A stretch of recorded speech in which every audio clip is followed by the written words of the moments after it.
Bianca Senna, welcome to the Monaco World Sport Legends Award, the Oscar for sports. And you are here as you will receive, on the behalf of your uncle, Ayrton Senna, the Posthumous Award.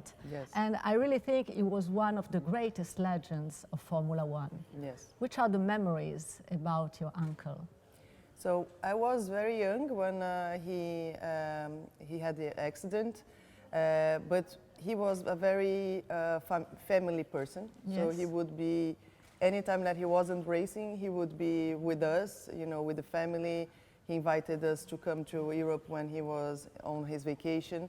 I went to some Grand Prix as well, but really? there was, yeah. Where? I went to Brazil. I think I came to Monaco as well, one time to Portugal. But my school times weren't very short easy. times. Yes, every time. Exactly. So my memories are from him as my uncle, and more like a family person than, you know, who he was as a legend of, you know, the racing world.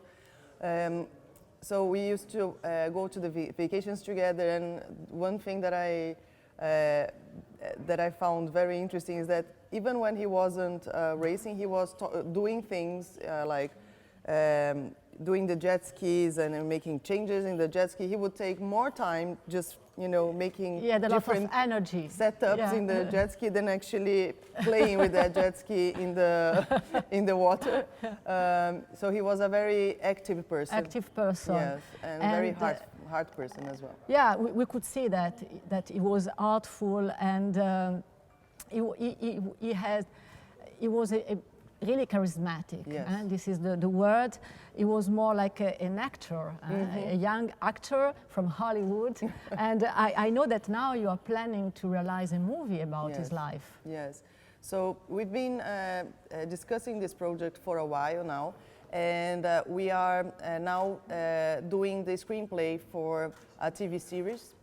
And it's going to be launched by mid-2020. So we are really looking forward to that. We will have two seasons.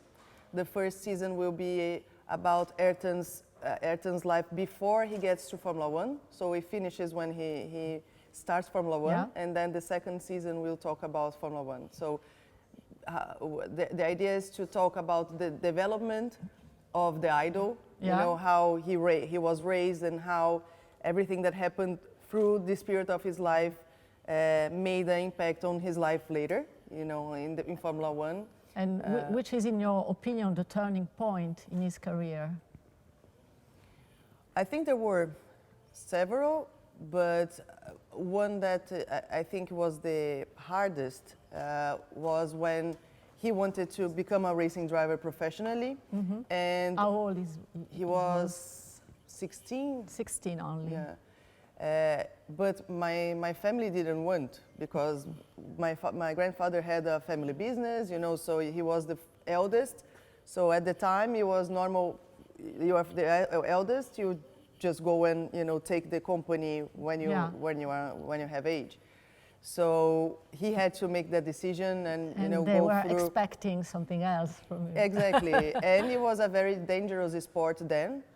Much more than is today. Back then, you know, there were people dying every race almost, you know. So it was a big decision that he had to, you know, decide if he wanted to follow his heart and his dream, or the family's dream. So I think this would be one of the most impactful decisions that he had to do in his life. To decide about his future. Exactly. In fact, yes. And but maybe in his heart he knew that he was born for the race. Exactly. And he was a star since ever.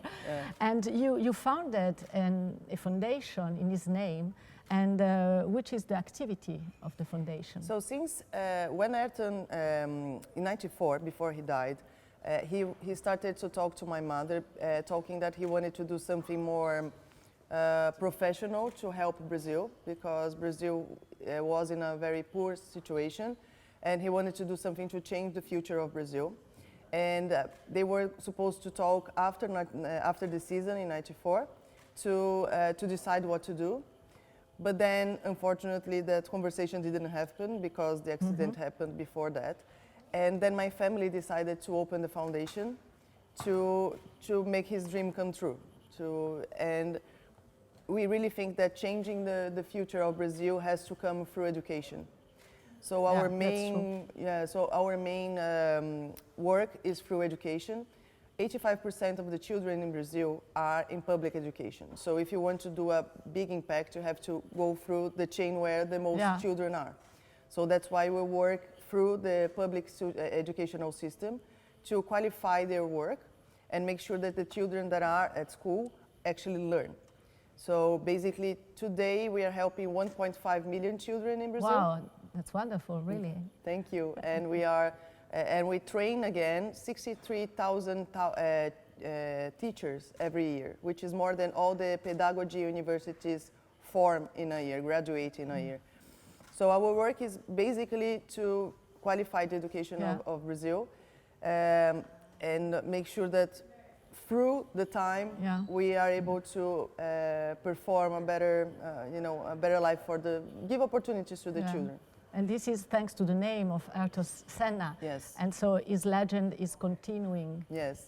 That's wonderful. Exactly. I think that's the most beautiful part, that, an accident that unfortunately happened made a lot of lives become live again, because, before the foundation, many people wouldn't be able to, follow their potential, follow their heart, and have the opportunity to choose what they want to do, as he had.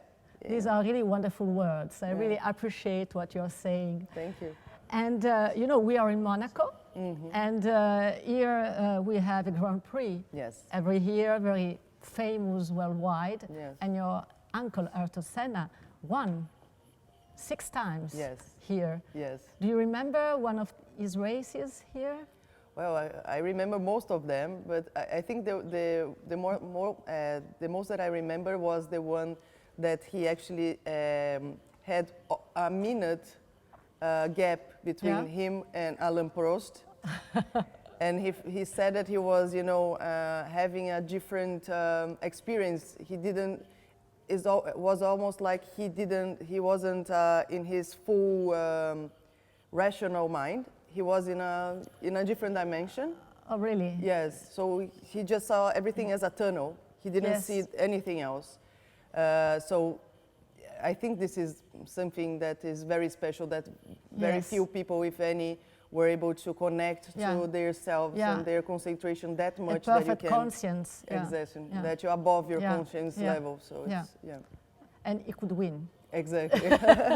So thank you to be here, and I think this is a great achievement for him, between all the achievements he already has, obviously, but we want to honor his memory, and tomorrow you will receive for him the Posthumous Award. Thank you, Bianca Senna. Thank you. Thanks so much for giving us this award. I'm very pleased to be here and looking forward for tomorrow. It's an honor for us. Thank you. Thank you.